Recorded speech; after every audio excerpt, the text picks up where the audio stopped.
韩国作为亚洲经济、军事实力最强的国家，为何不是联合国安理会常任理事国？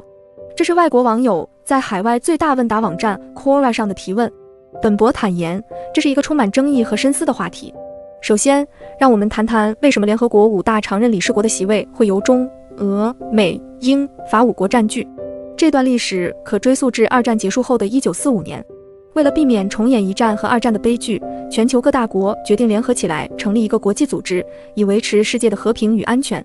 最终，在旧金山的联合国成立大会上，这5个在2战中发挥关键作用的国家成为了安理会的5个常任理事国。这里有几个关键原因。首先，这5个国家在当时的军事、经济和政治力量上都遥遥领先，特别是在2战期间所表现出的军事贡献，使得他们被认为有足够的责任和能力担任起国际和平的保障者角色。其次，安理会常任理事国还拥有一个独特的权利——否决权，这使得这5国不仅在联合国内部拥有最高的话语权，也进一步巩固了他们的全球影响力。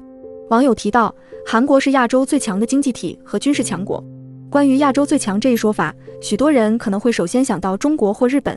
然而，如果我们只讨论人均 GDP、经济现代化程度以及技术创新力等指标，韩国的表现确实可以与日本一较高下。而在军事方面，韩国的确拥有强大的国防力量和现代化的军事设备。然而，和中国、美国、日本等经济大国相比，韩国的影响力在规模上或许略显不足。虽然有着强劲的科技和经济基础，但要说是亚洲最强，这在全球学术界和国际关系学者的研究中还存在一定争议。接下来，我们将从多个方面进行全方位分析。首先，从经济方面来看，韩国作为全球第10大经济体，确实在全球经济体系中占据重要位置。其经济构成以工业和服务业为主。根据2023年统计 ，GDP 约2万亿美元。韩国的 GDP 构成中，服务业占比约为 58%， 工业约占 38%， 而农业仅占不到 2%。根据联合国工业发展组织 UNIDO 公布的工业分类，韩国在电子与半导体、汽车制造、造船业这几类中有全球竞争力，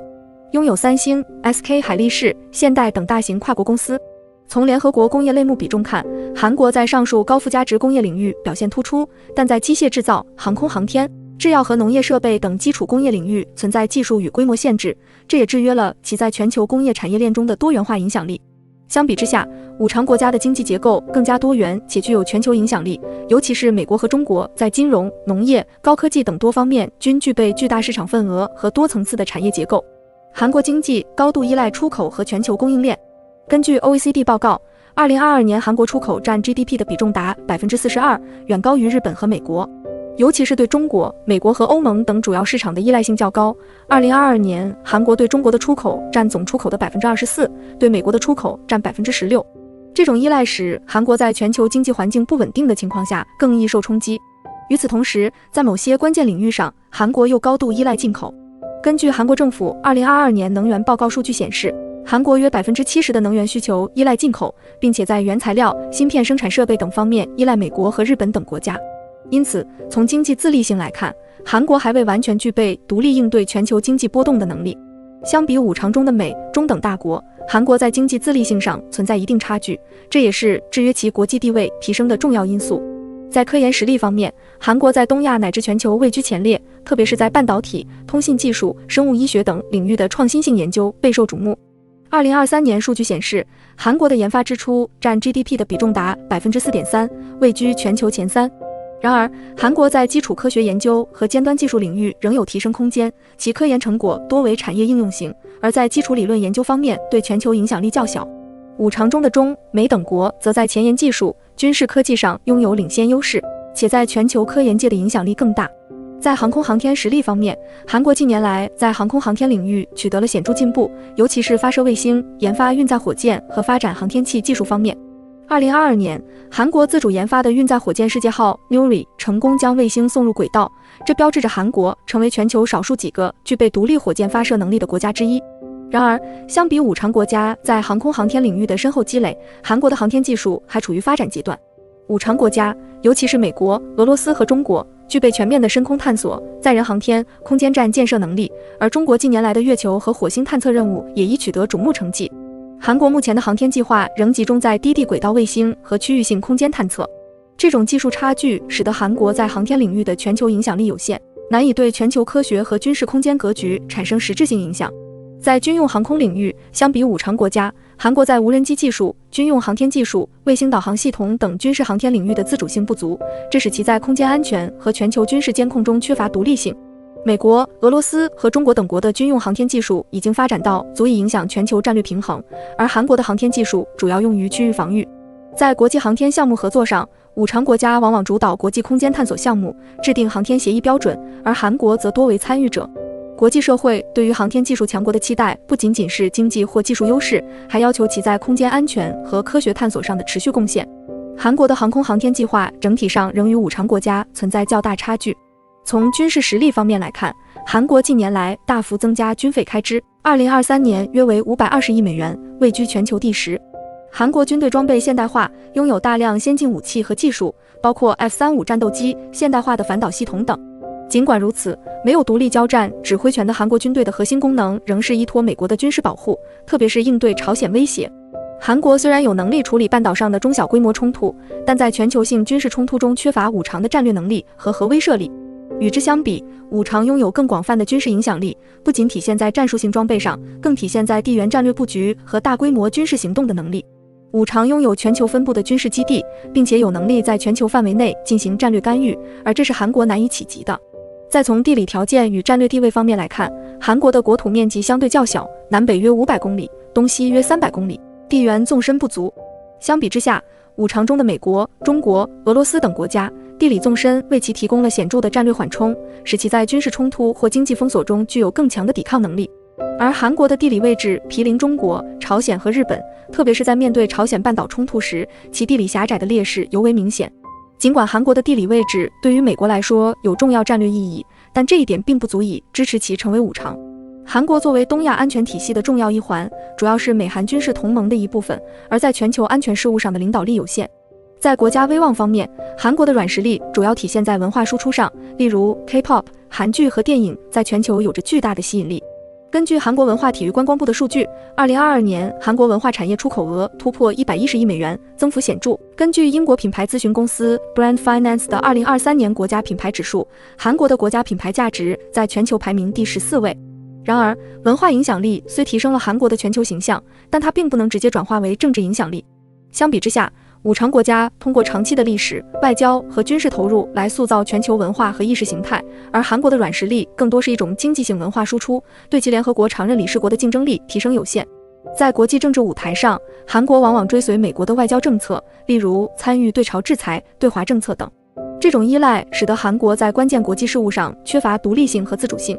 韩国虽已多次担任非常任理事国，但韩国的发言权和议题主导性仍有限。在联合国和世界贸易组织等机构中的影响力相比美中等5常国家仍有很大差距。韩国在全球事务中的主要角色是作为区域性经济体和技术创新者，在多边组织中为经济合作贡献力量，但在政治、军事等全球事务中较少担任主导角色。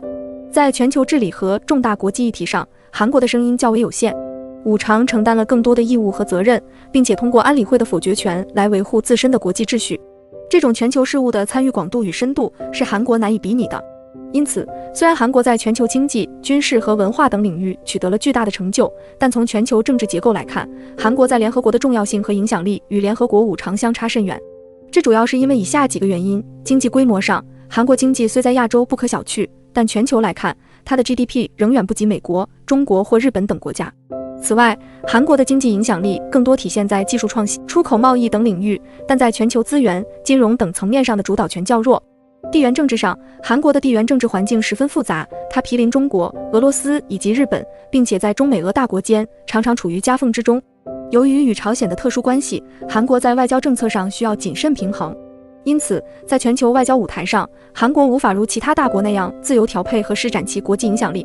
军事上，虽然韩国拥有现代化军队，但在军事战略上，韩国长期依赖于美国的保护。韩国的国防力量很大程度上依赖驻韩美军的支持，因此韩国缺乏军事独立性和自我防卫能力，这在一定程度上也限制了他在联合国中的话语权。接下来再来看看世界主要大国对韩国的态度。美国是韩国的最大盟友，两国有着深厚的军事同盟和经济联系。美国虽然重视韩国的战略地位，但并未明确支持韩国成为联合国常任理事国。一方面，韩国对于美国来说是个可靠的盟友，而美国则希望保持目前在联合国的结构优势，不希望轻易开放新的常任席位，以避免复杂的国际影响。俄罗斯对韩国作为潜在的联合国5常成员并不持支持态度，尤其是因为韩国是美国盟友，这会引起俄罗斯的警惕。而日本则是韩国为重要竞争对手，两国在多个领域存在竞争关系。虽然日韩关系近年来有所缓和，但在政治话语权上，双方都有争取联合国更大影响力的倾向。中国作为和平的坚定支持者，在半岛和平方面发挥积极作用。虽然中韩经济关系密切，但在政治层面上，中国更倾向于稳定朝鲜半岛局势。在这种情况下，中国对韩国的外交空间设置了限度，即希望其保持一定的自主性和建设性，而不是在地区事务上充当域外国家的马前卒。通过以上分析，当我们回头再看网友提问时，问题答案已变得更加清晰。联合国5常之所以能获得这一永久席位，是因为他们在当时具备主导世界局势的实力。而韩国虽然经济、科技发达，但并未主导过全球事务，也未成为其他国家在关键安全事务上的依靠。韩国的外交政策多为区域性和经济性事务，鲜少直接参与全球性安全问题的决策。与美国或中国不同，韩国并未在核武器、不扩散等全球议题上成为核心的倡导者，也未参与过重要的全球性军事行动。安理会常任理事国拥有的否决权赋予他们阻止全球决议的权利。如果韩国成为常任理事国，它能否在国际重大事务上有足够的独立性和责任感，将会被全球许多国家所质疑。此外，常任理事国扩增的动议早已成为一个复杂的政治问题，涉及其他国家的同意和联合国体系的整体调整，因此并非易事。由此可见，尽管韩国在多个领域表现出色，但从综合国力来看，仍存在诸多限制。相比5常，韩国缺乏独立的经济自立性、全球军事影响力和地缘战略纵深，在全球性事务中缺乏强有力的参与度。正是这些因素，决定了韩国在当下的全球体系中无法承担起联合国常任理事国的角色。这不仅是对其国力的现实评估，也是现行国际体系中对全球治理的要求。因此，在未来的可预见时间内，韩国很难实现这一目标。好了，今天的故事就讲到这里。如果您有任何观点或见解，欢迎在评论区分享。下期节目我们再见。